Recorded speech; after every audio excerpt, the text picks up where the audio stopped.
Hello, everyone. We're so glad you could join us today. We are here for the roundtable discussion on a topic of God, the preserver of man, the topic for this week. And we are recording today from the Plainfield Christian Science Church, Plainfield, New Jersey, in the United States of America. And thank you all for joining us. We'll begin with the morning prayer. I'm reading this Watch Prayer for the Whole Household by Mary Baker Eddy. It's found on page 110 of Collectania. All is love, peace, and harmony. Heaven is right here. Truth reigns. There is no strife. Love has destroyed all hate. All is peace, love, and joy. Run and not be weary. The need of the hour is simplicity, meekness, and obedience. Beloved Father, Mother God, give me wisdom to meet all the problems that may have to be met today. Give me understanding to rebuke error and moral courage to speak the truth. Give me grace to remain silent when not necessary to speak. Mary Baker Eddy. Beautiful. Thank you very much. All right, Karen. Watch number 328. Watch that you hold as your goal giving your patient an embodiment rather than a staff healing. This contrast is drawn from 2 Kings 4, where Elisha's servant was told to place the latter's staff upon the face of the dead son of the Shunammite woman, to no avail. Then Elisha threw himself on the boy and restored him. Had the servant learned the letter of truth from Elisha without embodying it for himself? The fact that the servant used Elisha's staff would indicate that he was leaning on Elisha's demonstration. Elisha's throwing himself on the child, mouth to mouth, eye to eye, etc., calls to mind the way a fire is put out with a blanket.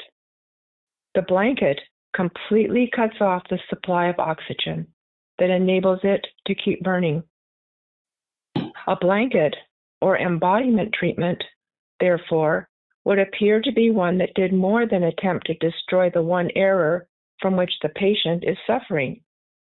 It must symbolize the effort to spiritualize the entire picture by releasing the patient from the sense of matter or the belief in a material mind. Thank you very much. It's a good explanation of this story this week. Okay, comments? Well, I found page 369 was citation 12 in Science and Health. I called it the embodiment treatment based on where she says in proportion, begins with, I won't read the whole thing, but in proportion as matter loses to human sense, all entity is man. In that proportion does man become its master. Thank you. Anyone else? It's, prayer and fasting. This is suffocating the error and pouring in flood tides of love. And that's what we do. And we have to shut out all the error, all the voices that would make us afraid, alarmed, or whatever else, and stay with what we know to be God's truth. When we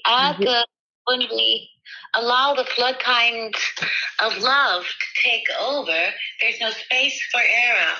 And we don't concentrate on error, so we point out that it has no power, no place. It has no existence. Thank you. And also, I think what came to me, and I've read one commentary that also identifies that, it's like he is identifying correctly the whole being, not just part of it, but the whole being. Well, Mrs. Eddy says, man is the embodiment of right ideas. So the whole,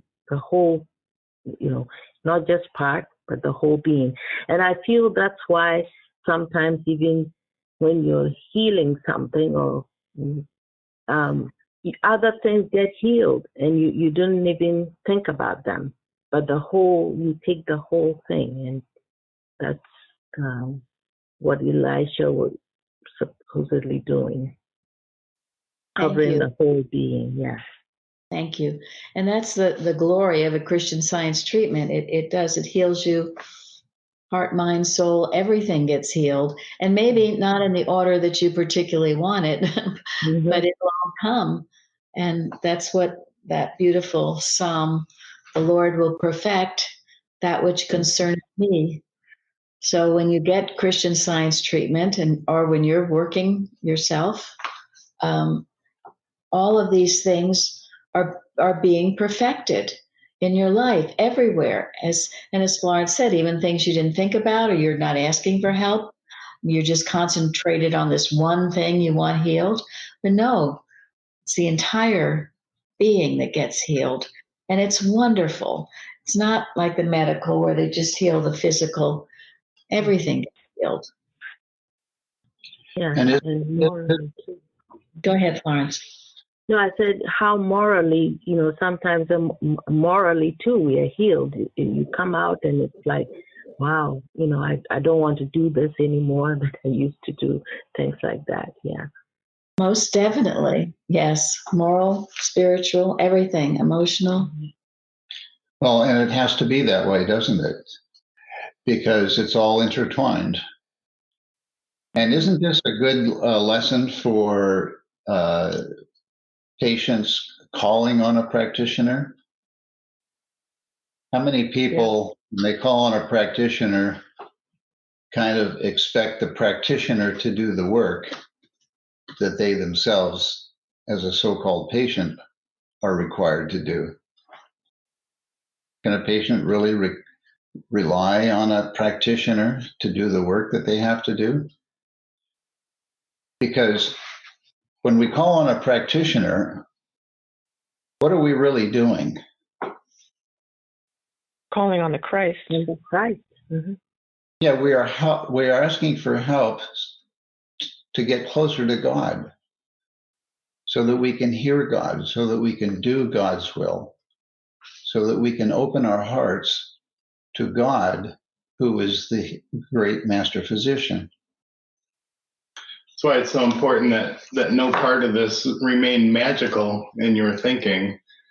I know I have found that in the past. My practitioner had given me things, and when she stated this truth, it worked for me.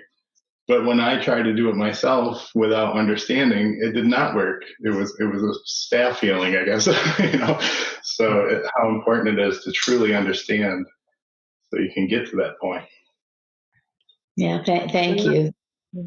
I think it's also quite a bit of receptivity and readiness from the Shunammite woman, who I think in past discussion somebody said that she is a natural Christian Scientist. She believed, that this. Well, I'll go to the man of God and see what he can do, because she already had the receptivity of what Elisha was to do. Yes, thank you. Well, and asking practitioner for help, I mean, that is it's a humble step, realizing you need help and you are going to the Christ. So that humble step and that humility can open the door to healing. And Mrs. Evans always said it was always a duet. You can't count on the practitioner to do everything. You must do your part as well and listen to whatever you're being told to do and take it as if the Christ was speaking. Don't start arguing or even saying, oh, I do that all the time. Well, if you're doing that all the times, why are you calling for help? Or what's that? So, yeah. And another point is that Elijah, when he tried other possibilities, he had the humility to completely get into the situation to cause the healing. You know, he didn't say, well, I tried everything, so sorry. He completely went all out, and then the healing took place. Yes. Yeah. Thank you. I also love how the Shunammite woman realized that her child came from God. Yes. You know, it was God who brought that child, you know, through Elisha, you know, who told her into her life. And so it was to God that she went for the resolution of this, rather than just accepting, oh, he's passed on at face value. She's like, well, he came from God, so I'm going to go to God for this answer. Thank you. A very important point.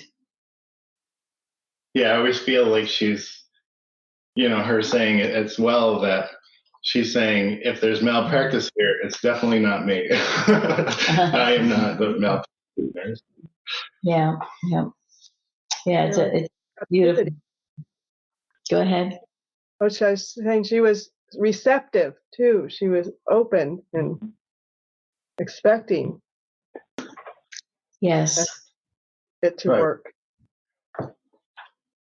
And, you know, Expectancy of good, it says. what would say? Expectancy of good is Yeah. something in Christian Science so wonderful. Right. My expectancy is from the Lord. You have to expect the healing. If you're full of all this doubt and fear, it doesn't help. So, and you know, this is why too, I tell people if someone comes to you needing help, you should help them, because otherwise you'll always be the servant with a stick. You've got to start doing it yourself and practicing this yourself and digging deeper, and not just, oh, well, I've got somebody else I can count on. No. And I've heard stories of, you know, people who are just devastated when their practitioner dies. What are they ever going to do? Should say passes on, graduates, or whatever you want to call it. But this is where you have to learn to do it yourself. We all are practitioners. That's why we call it the practice of Christian Science. It's a practice that we do. And when you need help, definitely get help, but start working it yourself. Again, Carrie sending beautiful articles. She sent a couple on this Shunammite woman. One was from a topical encyclopedia, and it said that the Shunammite woman is described as a wealthy and hospitable individual who provided a room for Elisha whenever he passed through the area in gratitude. And this account highlights themes of faith, hospitality, and divine intervention.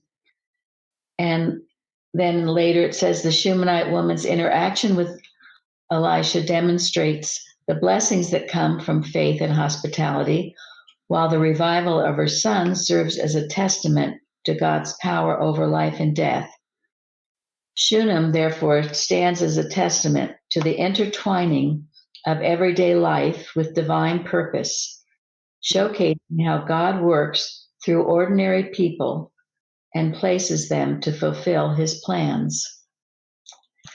There was I only caught just a little bit of this YouTube, but it was very interesting about some woman. I don't know what was happening to her, whether it was a terrorist attack or home invasion or something, but her life was being threatened by someone. And it must have been in her home, because the person then saw a picture of her as a child with her mother. And the person who was going to kill her said, I know that woman, meaning her mother, and that she helped me a long time ago. She gave me food and clothing when I needed it.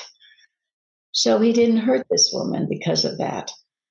And the woman was crying, telling the story, saying it was the goodness of her mother years ago that saved her life that very day.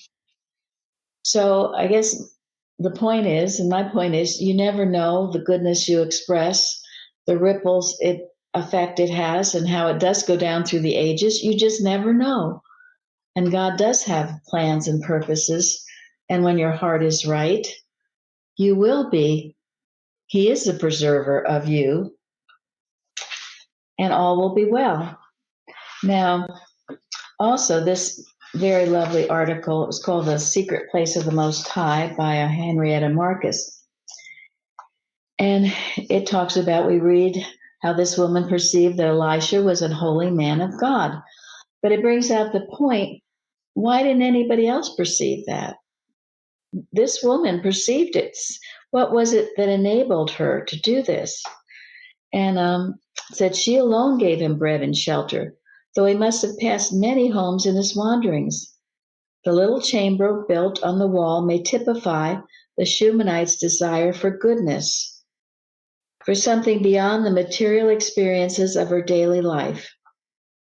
She built this place to shelter the best she knew. It was a certain spirituality of thought that enabled her to perceive a truth that was a dead letter to those around her, and to appreciate the worthiness of the prophet. There are many similar references in the Bible, especially in Psalms, to the uplifting of thought into a specially prepared sanctuary, such as the secret of his tabernacle shall he hide me. In the secret of his tabernacle shall he hide me. Thou art my hiding place. But there is no more poetic rendering of the escape from the turmoil of mortal thought than that which describes the refuge prepared for Elisha by the Shunammite. The same idea is given in the history of Noah, when God commanded him to construct the ark so that it might rise above the turmoil of evil thought and conscious wickedness. And we see from the story how Noah and his family and all that entered the sanctuary were guarded and protected from the angry waters that surged around them.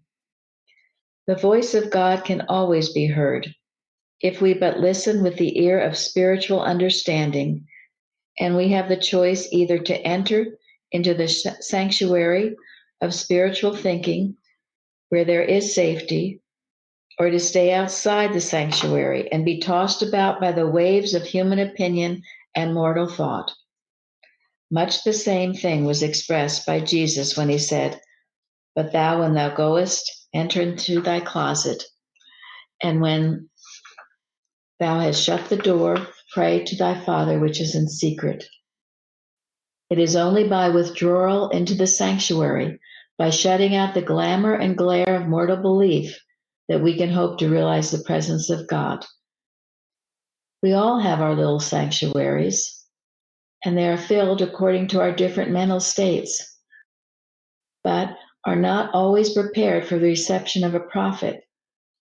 It is only as we destroy our belief in the reality of evil that we can enter into that secret place of the Most High, into the ark, defined by Mrs. Eddy in Science and Health, quote, "the understanding of spirit destroying belief in matter," end quote.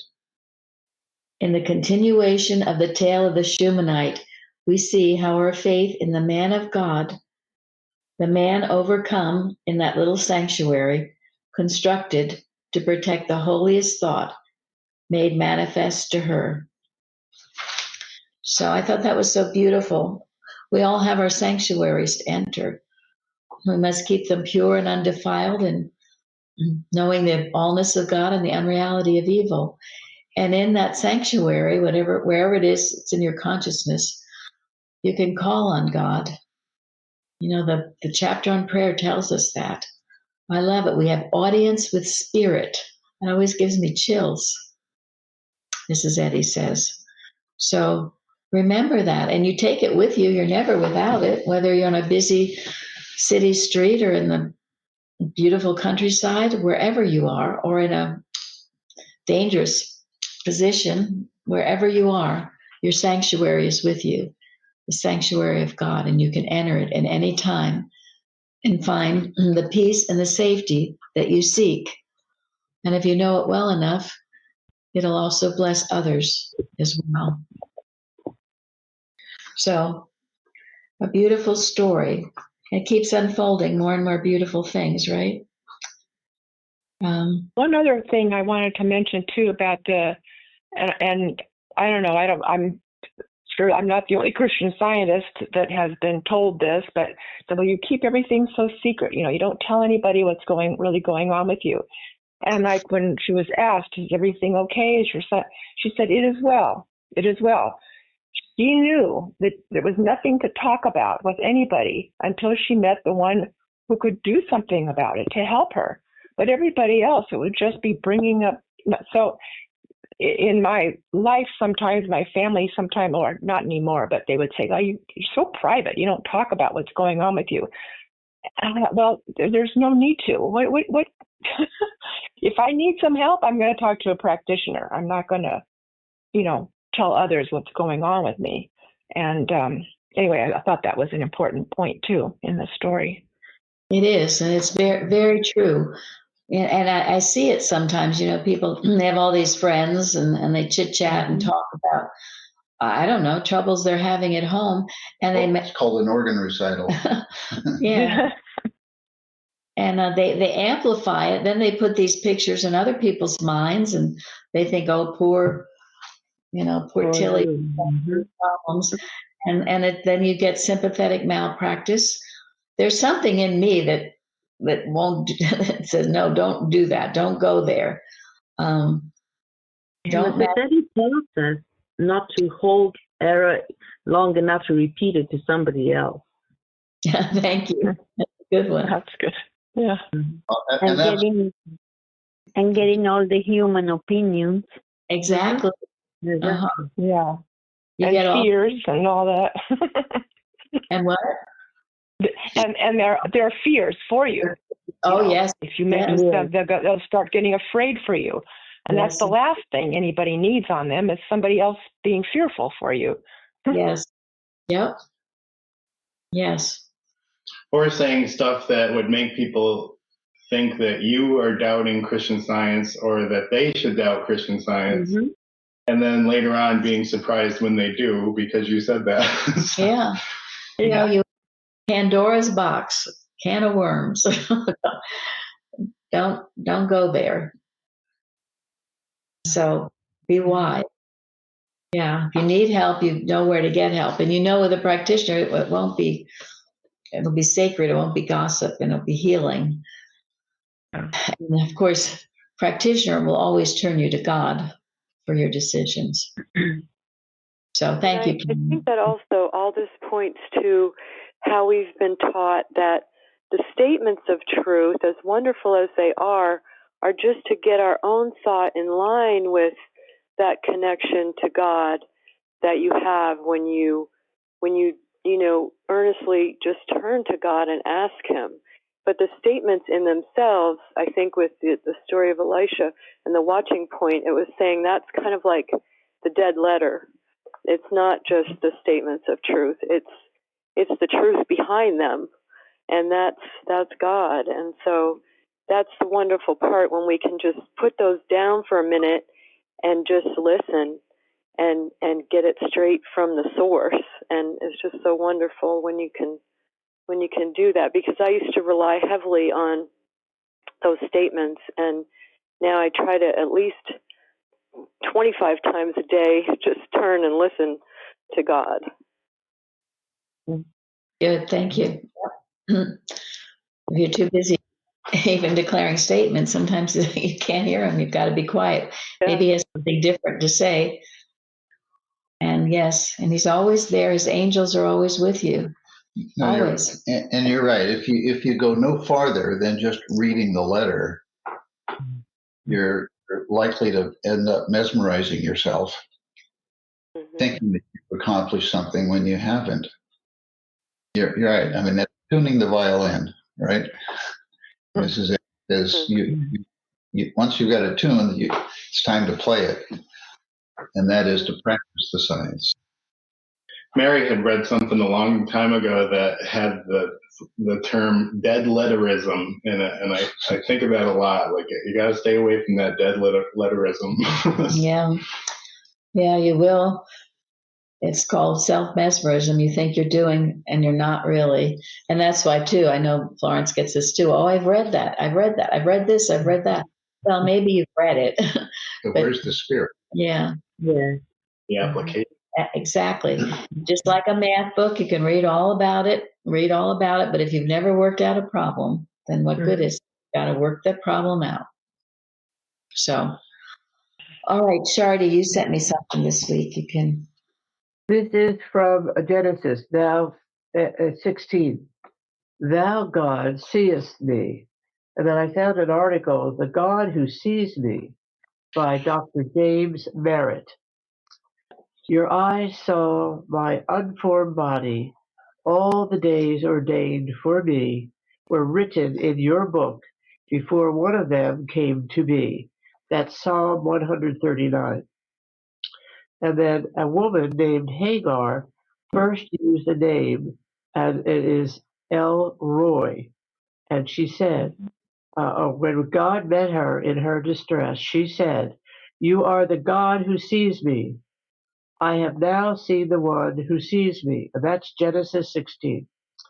This phrase, the God who sees me, is translated, as I said, as El Roy in Hebrew. El Roy is the God who numbers the hairs on our heads and counts our every tear. He knows every detail of our circumstance. King David also knew God as El Roy, according to the Psalm 139. He understood just how all-seeing God is nothing, that God sees not only what is, but also what will be.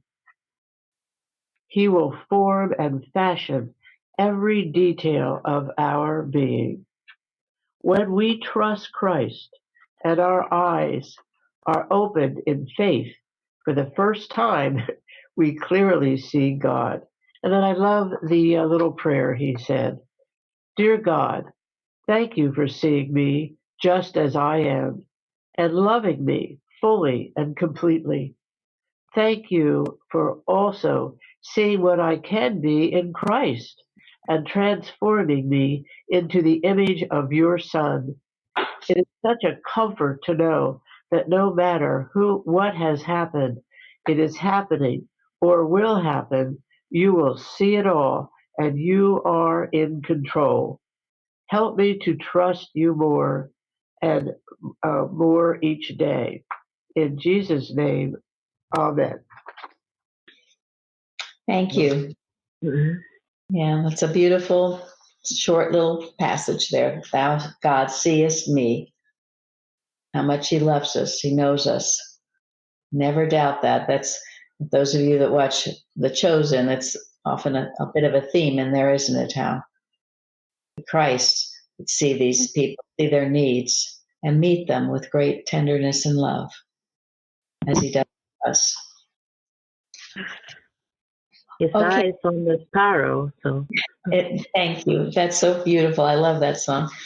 So I am the sparrow, and I know He watches me. right. All right, Karen. Okay, mine.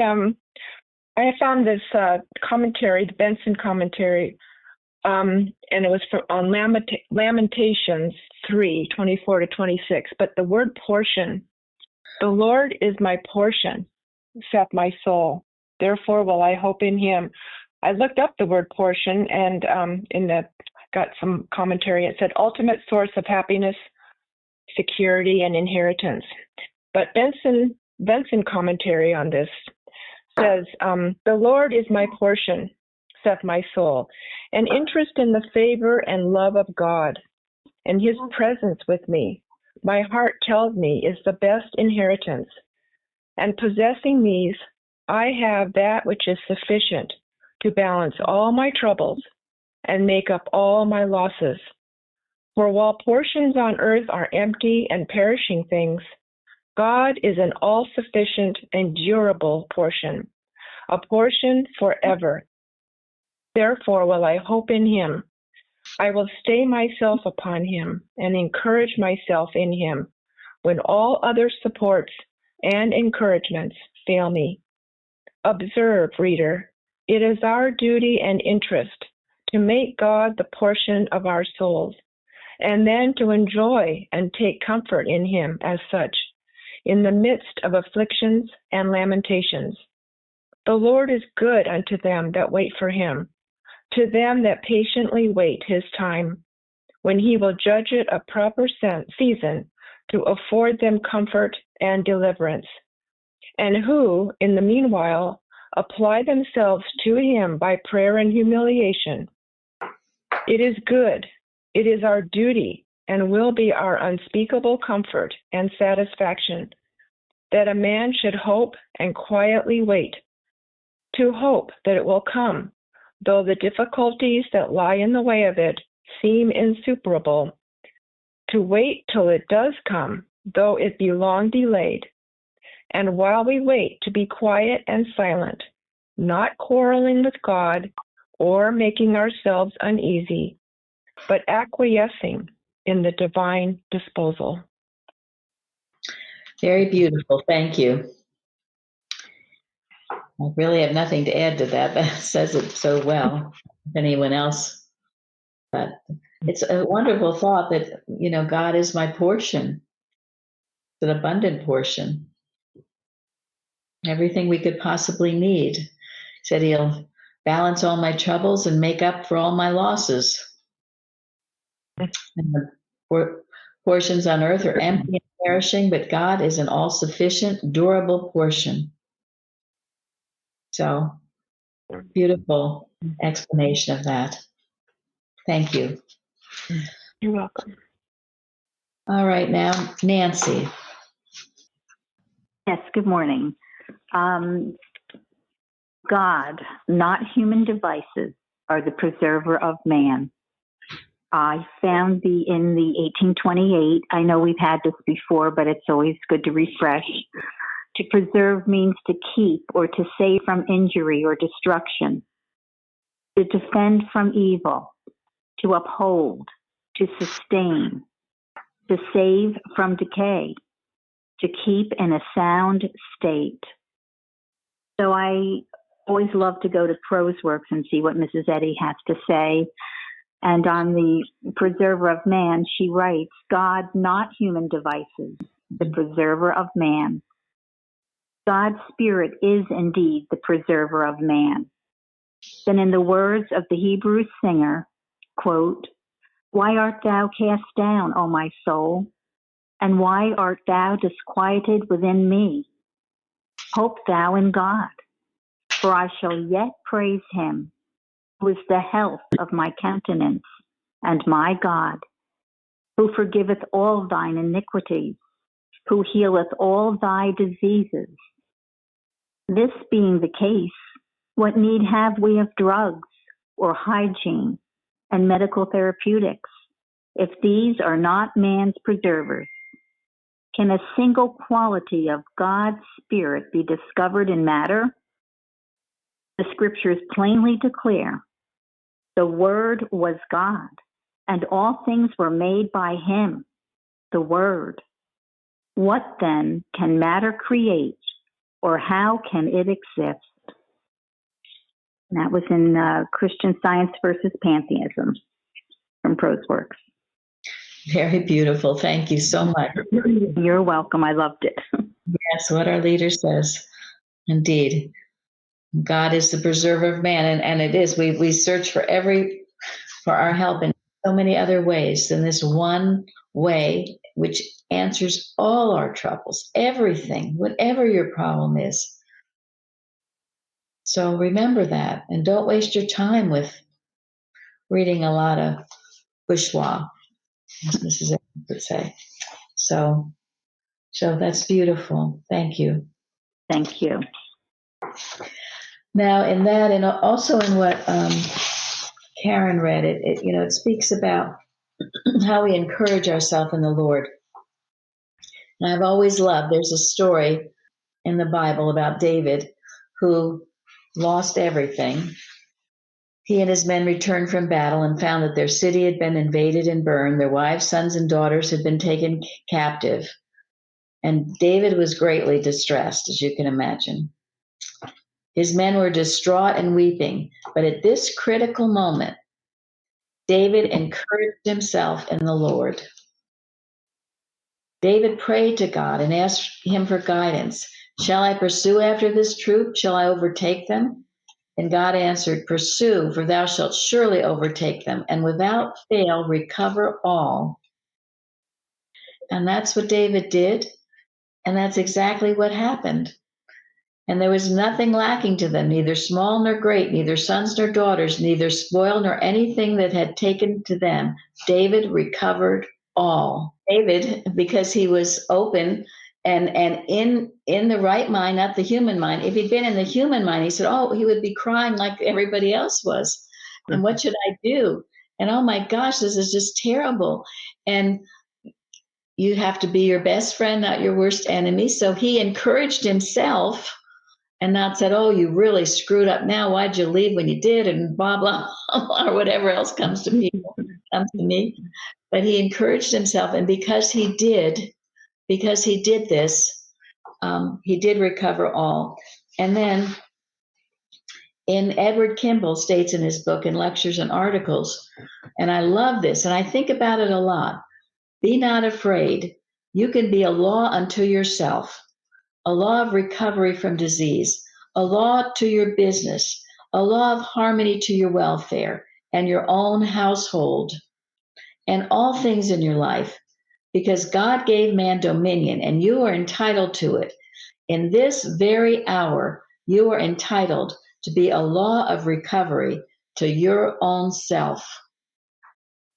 Isn't that wonderful? In this very hour, Yes. whatever you think you've lost, encourage yourself in God. And then Carrie sent an article called Encouraging Ourselves in God by Ella Hogue, which refers to that story also. And it also refers to the statement in Science and Health in our lesson this week that I also love. The divine mind that made man maintains his own image and likeness. That goes along with the word preserve. But in order to maintain, it means to hold, to preserve or keep in any particular state or condition, to support, not to suffer, not to fail or to decline, to maintain the digestive process, to maintain the fertility of soil, not to lose or surrender, to support by intellectual powers, to defend and to vindicate. Those are all the things that God does when he maintains us, maintains our image and likeness, his image and likeness. Think about it. It's wonderful. And even just thinking about what it is to be his image and likeness. And then Ella Hogue says, do we feel disturbed lest we should not triumph over some error of belief, that in some way we should fail to honor God by not triumphing in his name? There stands the invincible assurance that God maintains his own image and likeness. Do sickness and sin with their myriad supposititious illusions try to argue presence, power, and reality? There is the all-encouraging truth that since God in his own individuality is eternal, immortal, and harmonious, and is imparting and perpetuating these qualities in man, it inevitably follows that man must eternally and uninterruptedly express these qualities. They're pouring forth. And that goes to another quote from Mrs. Eddy, where it says that that God imparts and perpetuates these qualities in man through mind, not matter. So all good is being poured forth to you if, as we said earlier, you are receptive to that good. So anyway, I love that, and it's something to think about. These are the things we think about, not the error, but the truth, because the truth is all powerful and will always outshine any error. But notice what thing. Go ahead. I would like to testify, I guess, to this point. There was a time when there were so many challenges and a very aggressive suggestion where it seems that it was lost, at least 4 to 5 things. And I was in prayer and what is all this? And, just trying to see the truth. And that passage came to me so clear. It says, "You will recover all." Wow, that brought me so much peace. And very soon, very, very soon, everything was recovered. I mean, this, and that, all the 5 things that seemed to be gone, they all were recovered and all came. Is so powerful, that spiritual truth. Thank you. And just remember one very important thing where it says the divine mind that made man maintains his own image and likeness. The divine mind does not maintain mortal man or mortal beliefs. He only maintains his own image and likeness. So if we're trying to ask God to maintain something that is not godlike, forget it. Yeah, good. Very good. That's what we have to wake up to the good that has already been made. It's not some changing something. Of being awake to what God has already made. That's changeless. Thank you. Which is why we have to have the positive expectation, but it has to be an expectation that is guided by God and an expectation in God, not an expectation in anything else.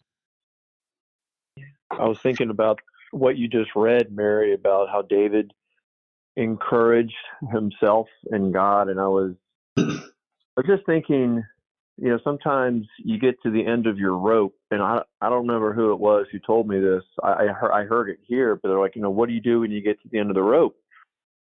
You tie a knot. Yeah. Yeah. You tie a knot. You tie a knot and you hold on. Yeah, that's big. Yeah. I feel like that is a kind of what David did. To him, "Thou shalt have no other gods before me," was very evident. There was no other avenue, that he was going to turn to.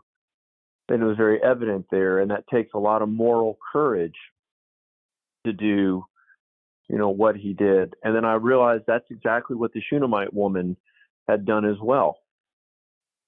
That those two actually tie together.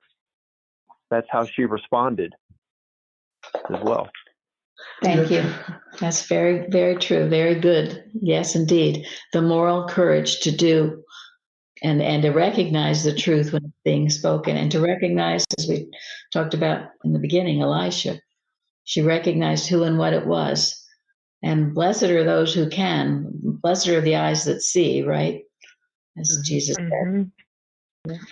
And I'm sure a good historian will corroborate that every great important event that ever happened in history was the result of one or more persons tying the knot and hanging on and never giving up on God. Yeah. Now, I was very excited and happy to see, because Carrie sent me one other article by William McCracken, "Health is a Fact." And it goes with this statement in Science and Health that I love. And you think about, again, very often, health is not a condition of matter, but of mind, nor can the material senses bear reliable testimony on the subject of health. Health is not a condition of matter, but of mind, with a capital M. That is such an important point to understand.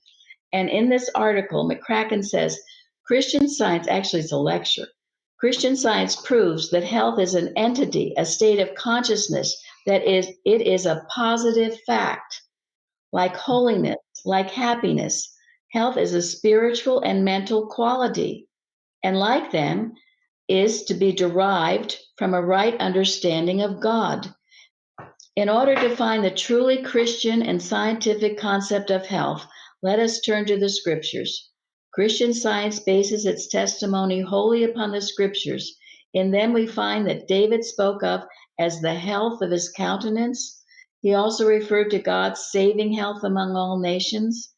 Again, he says that it is the Lord who forgiveth all thine iniquities and who healeth all thy diseases.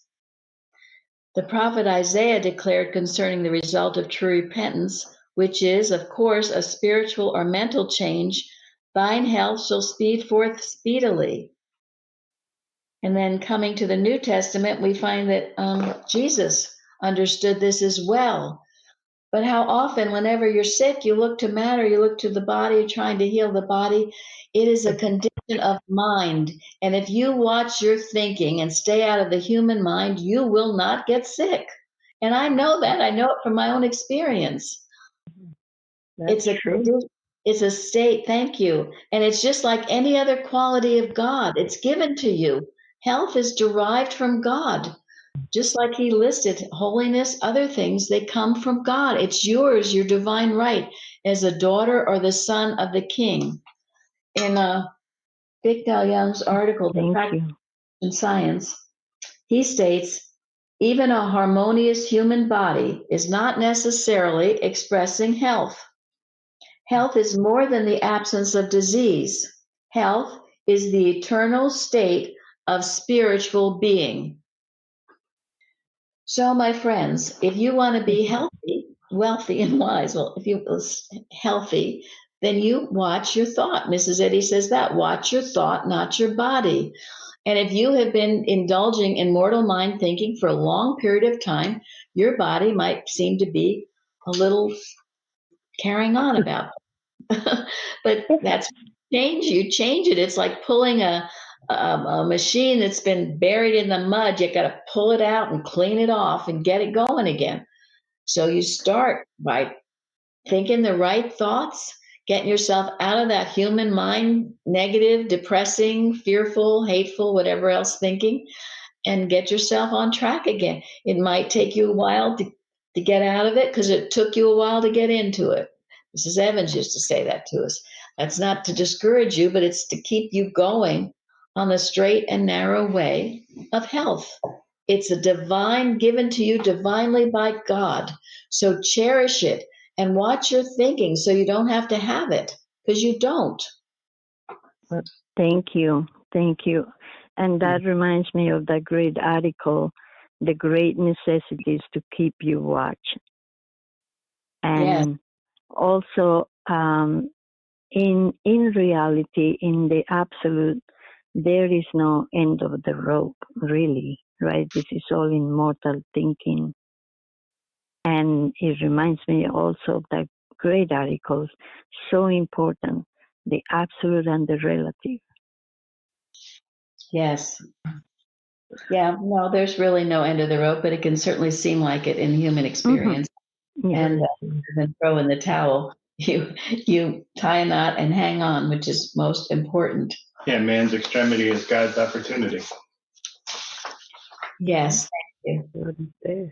Mm-hmm. So, in a lovely Max Dunaway poem, he says, I said to my heart, go out and find the richest treasures of the mind. It answered me, you have them there, a joyous song, a humble prayer. And look, this is called attitude. Look, if this peace should fail, this pleasant land become a place where only vultures could exist. Let me be found holding my brother's hand, not facing him with clenched and icy fist. So, and now we will have to end, I guess. And I have several things to end on. It's hard to decide. But we will end on this one by Duncan Sinclair.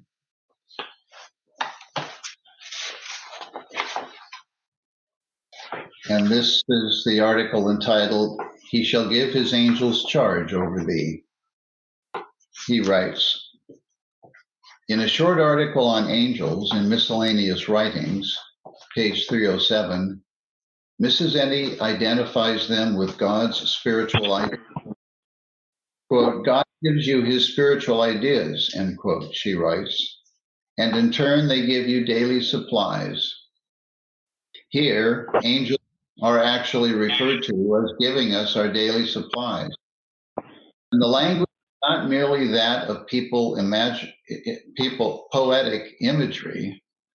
It is a true statement of what takes place in human experience when one, in the secret place of the Most High, becomes conscious of truth, of God's spiritual ideas. Not only is protection to be found there from sickness and sin, from evil beliefs of every kind, but also the daily supplies. That is the way spiritual understanding blesses even the human sense of existence.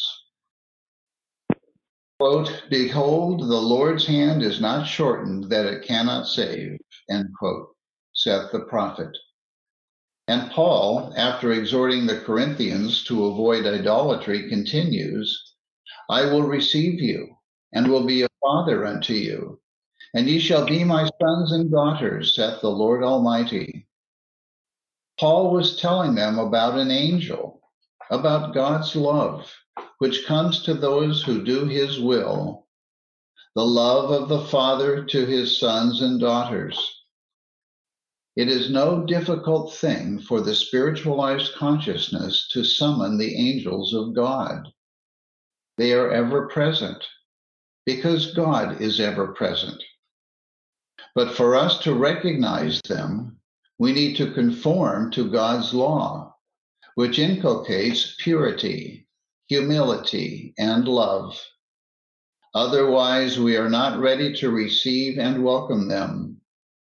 The angels of his presence, the spiritual intuitions that tell us when the night is far spent, the day is at hand, are our guardians in the gloom.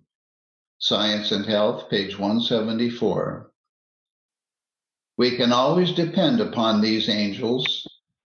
Divine principle has endowed them with omnipotent power, and they are with us the moment we realize man's indissoluble unity with God good. We all have a sober responsibility now to be praying for our nation and our world. We can summon these angels, and they come to comfort, guard, and guide, as our hymn says, and they go throughout the world to accomplish God's will and to right all wrongs and bring in peace and love where there seems to be other things. So thank you all for joining us today. Thank you. Thank you. Thank you. Thank you.